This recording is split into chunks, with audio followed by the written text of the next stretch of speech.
com fé. Por que é importante ter fé? Quinta coisa, porque não agir, né, por fé é pecado. A Bíblia mesmo fala aqui em Romanos 14, 23. Mas aquele que tem dúvida se come está condenado, porque não come por fé. E tudo que não é de fé é pecado. Tudo que você fizer que não tiver fé é pecado. Se você não está vivendo uma vida pela fé, você está vivendo em pecado. É interessante você perceber isso.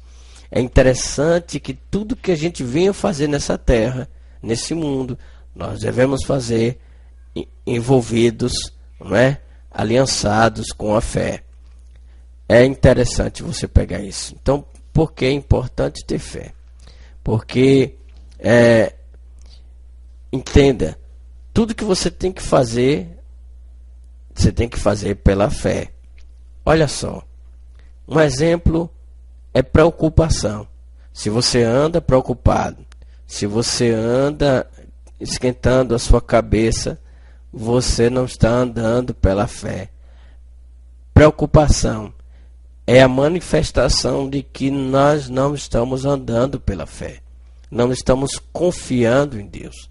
E eu coloquei Provérbios 12, 25 aqui, Mateus 6, 25, para que você anote, estude aí no seu estudo, porque eu tenho certeza que você já pegou uma caneta, pegou um papel e você está com a sua fé para aprender a estudar conosco. Alguns estudiosos eles dizem que mais de 99% do que as pessoas se preocupam jamais irão acontecer. Então a preocupação ela é uma expressão enganosa de um fato que nunca vai existir. Só vai gastar suas energias e você não vai alcançar ou resolver aquilo. É interessante você colocar sua confiança exclusivamente em Deus. Agora eu quero falar o que não é fé.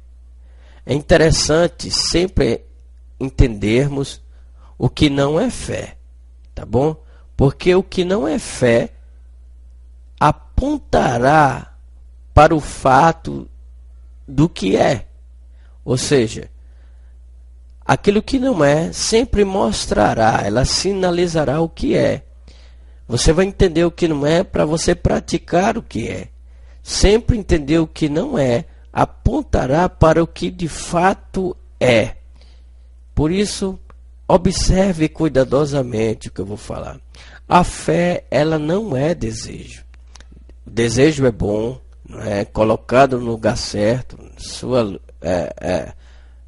na sua gaveta certa, digamos assim, ela pode até ajudar a nos levar no caminho da fé, mas o desejo está na atmosfera da alma, da mente. A fé transpassa o desejo, não é? Como está escrito em Marcos capítulo 5, versículo 25 a 34. É um texto bem conhecido, né? Que a mulher que sofria de hemorragia e ela várias vezes ia até o médico, vários médicos, ela desejava ser curada, porque ela ia para vários médicos. Né? No versículo 26 do capítulo 5 de Marcos, a Bíblia diz que havia padecido com muitos médicos, essa mulher, e despedido tudo quanto tinha, nada lhe aproveitando isso, antes indo a pior.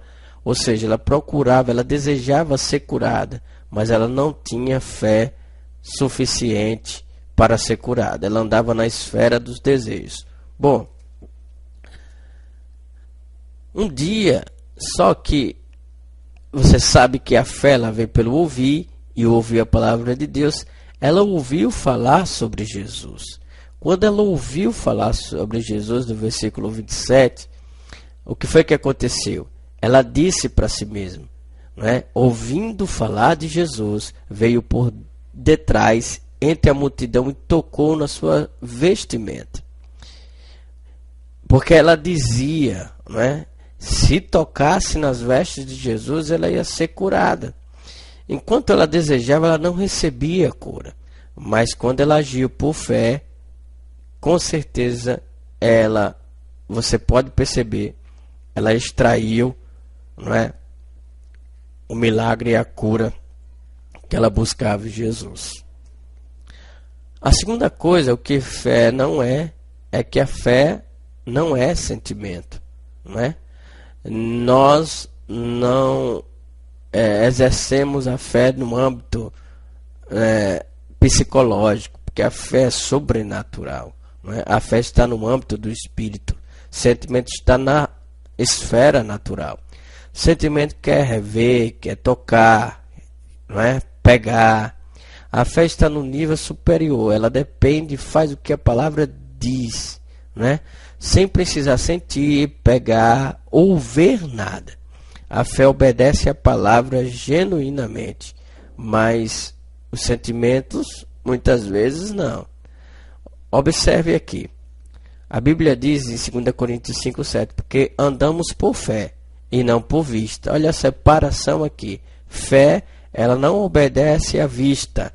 Fé, ela obedece à palavra de Deus. Então, a fé, ela não é esse sentimento. Bom, se você observar comigo, Jesus chorou quando Lázaro, lá naquele episódio, Lázaro estava morto, já estava sepultado. Ele chorou, Jesus, mas ele não deixou o sentimento dominar ele. A Bíblia diz aqui em João 11:35, Jesus chorou. Em meio àquele ambiente triste, ele mostrou os seus sentimentos, mas ele não deixou ser guiado pelos seus sentimentos, pelos sentimentos dele. Jesus não se prendeu aos sentimentos. Se você ver no versículo 41 de João 11, a Bíblia diz: tiraram, pois, a pedra, e Jesus, levantando os olhos para o céu, disse: Pai, graças te dou por me haveres ouvido. Jesus sabia, não é, que se ele fosse deixar que o sentimento dele tomasse conta dele, ele não realizaria milagres em Deus. Mas, por ele entender que o Pai sempre ouvia ele colocou os sentimentos de lado e manifestou sua atitude de confiança em Deus, e o milagre da ressurreição aconteceu. O que não é fé. Terceira coisa, fé não é palavras vazias. A fé não fala qualquer coisa, e sim o que brota do coração. Se você fala uma palavra que sai do seu coração, você está jorrando a linguagem da fé para essa terra. A palavra de Deus diz aqui em 2 Coríntios 4:13: E temos, portanto, o mesmo espírito de fé, como está escrito: Crie, por isso falei. Nós cremos também, por isso também falamos. Nós cremos também, por isso também falamos. Então, crie, por isso falei. Ou seja, fé não é palavras vazias. Fé fala com um espírito da essência divina dentro dele. O espírito da fé, o espírito daquilo que realmente, quando fala, vê no patamar espiritual que aquilo se manifestou. Embora os olhos não digam até o contrário, a fé já diz que aquilo já foi realizado. O que não é fé. Quarta coisa, a fé não é fingimento, não é? A palavra grega hipócrites ou hipócritas, ela significa alguns fatores que é coligado a fingimento. Ou seja, a palavra hipócrita significa aquele que representa no palco. A palavra hipócrita significa uma artista de teatro. A palavra hipócrita significa aquele que finge ou que finge, né? Então, a fé não é fingimento. Observe aqui. As pessoas, elas, como Jesus ensinou, Jesus mandou a gente olhar para o monte. Jesus não disse que o monte não ia deixar de existir, mas que a gente falasse, não é? Tem muita gente hoje dizendo exatamente o contrário. Tem muita gente que diz, não, por exemplo, elas estão com a doença e diz, não, eu não tenho doença, não. Essa doença, ela está sentindo uma doença, está ali, mas elas dizem que não tem. Na verdade, ela tem que reconhecer que aquele monte, aquela doença está ali, mas que não pertence a ela aquela doença. Ou seja, deixa eu explicar melhor. A linguagem da fé, embora saiba que os sintomas estão naquele lugar, não é? Ela expulsa, ela lança fora os sintomas pela ordem da palavra. Mas se fingir que os sintomas não estão ali, realmente isso não é fé, é fingimento. Quero destacar aqui uma coisa interessante, a cura divina. Jesus já levou as doenças. Eu quero melhorar essa frase para que você não interprete mal. Jesus já levou todas as doenças, porém os sintomas lançados pelo diabo fica ali. E se você dá ordem aos sintomas, entender que os sintomas existem, mas mandá-lo embora, isso de fato é uma fé genuína. O que a fé não é? É interessante você entender o que o apóstolo Paulo estava escrevendo para Timóteo. Olha só, ora, o fim do mandamento é o amor, a caridade, de um coração puro e de uma boa consciência e de uma fé não fingida.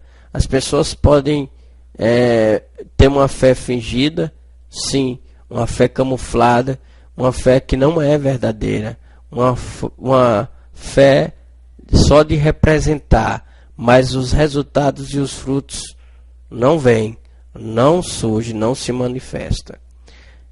É interessante que você pegue isso. O que eu estou lhe falando, eu creio que está lhe ajudando muito, mas o que você o que você vai receber de Deus, o que os seus próprios estudos e a sua própria busca em Deus vai trazer para você, vai te ajudar muito mais. Então entenda muito sobre isso, estude sobre esse assunto e tenha suas próprias revelações. Como eu falei para você, o monte existe, não é mentira. Então, os sintomas existem, não é mentira, mas dê ordem para que ela saia em nome de Jesus. E assim também em qualquer outra área, na área financeira ou qualquer outra área, dê ordem em nome de Jesus.